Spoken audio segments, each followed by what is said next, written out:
Hello everyone, welcome to Sanmarga classes. ಬೆಳಕು ಪಾಠದ 11ನೇ ಪ್ರಶ್ನೆ. ಬಣ್ಣಗಳಿಗೆ ಸ್ಪಂದಿಸುವ ಕಣ್ಣಿನ ಜೀವಕೋಶಗಳು ಯಾವುವೆಂದರೆ ಅಂತ ಕೇಳಿದ್ದಾರೆ. ಹಾಗಿದ್ರೆ ನಾವು ಬೆಳಗಿನ ಹೊತ್ತಲ್ಲಿ ಬೇರೆ ಬೇರೆ ಬಣ್ಣಗಳನ್ನ ನೋಡ್ತೀವಿ ಅಲ್ವಾ? ಈಗ ಸಿಗ್ನಲ್ ಅಲ್ಲಿ ನೋಡಿದ್ರೆ ರೆಡ್, ಯೆಲ್ಲೋ, ಗ್ರೀನ್ ನೋಡಿರ್ತೀವಿ. ಅದೇ ತರ ಬೇರೆ ಬೇರೆ ಬಲೂನ್ ಇರಬಹುದು ಅಥವಾ ಬೇರೆ ಬೇರೆ ಬಣ್ಣದ ಹೂಗಳಿರಬಹುದು, ಇದೆಲ್ಲದನ್ನ ನೋಡ್ತೀವಿ.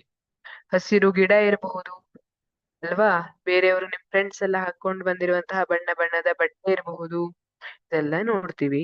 ಹಾಗಿದ್ರೆ ಬಣ್ಣಗಳಿಗೆ ಸ್ಪಂದಿಸುವಂತಹ ಕಣ್ಣಿನ ಜೀವಕೋಶಗಳು ಯಾವುವೆಂದರೆ ಅಂತ ಹೇಳಿದ್ದಾರೆ.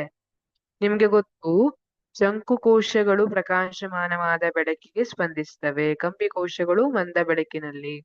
ನೀವು ಮಂದ ಬೆಳಕಿನಲ್ಲಿ ಸರಿಯಾಗಿ ಬಣ್ಣಗಳನ್ನ ಗುರುತಿಸಿ ಪ್ರಕಾಶಮಾನವಾದ ಬೆಳಕಿನ.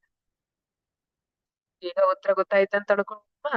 ಹಾಗಿದ್ರೆ ಆಪ್ಷನ್ ಎ ಶಂಕುಗಳು ಸರಿಯಾದ ಉತ್ತರ.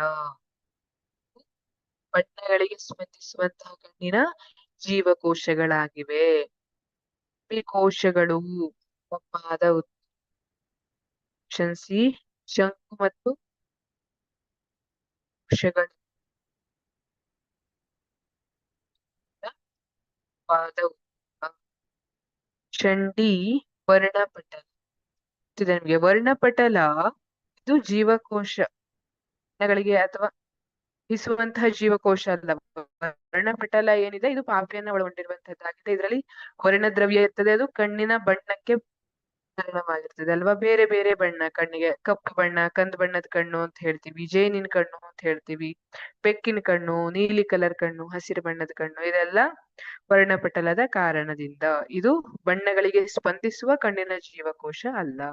ಹಾಗಾಗಿ ಸರಿಯಾದ ಉತ್ತರ ಅಂದ್ರೆ ಆಪ್ಷನ್ ಎ ಶಂಕುಗಳು. ಈ ಶಂಕುಕೋಶಗಳು ಮತ್ತೆ ಕಂಬಿ ಕೋಶಗಳು ಎಲ್ಲಿರ್ತವೆ? ಅಕ್ಷಿಪಟಲದಲ್ಲಿ ಇರ್ತವೆ. ಅಕ್ಷಿಪಟಲದಲ್ಲಿ ಶಂಕು ಕಂಬಿ ಕೋಶಗಳು ಇದ್ದಿರ್ತವೆ. ಶಂಕು ಕೋಶಗಳು ಬಣ್ಣಗಳಿಗೆ ಸ್ಪಂದಿಸುವಂತಹ ಜೀವಕೋಶಗಳಾಗಿದೆ.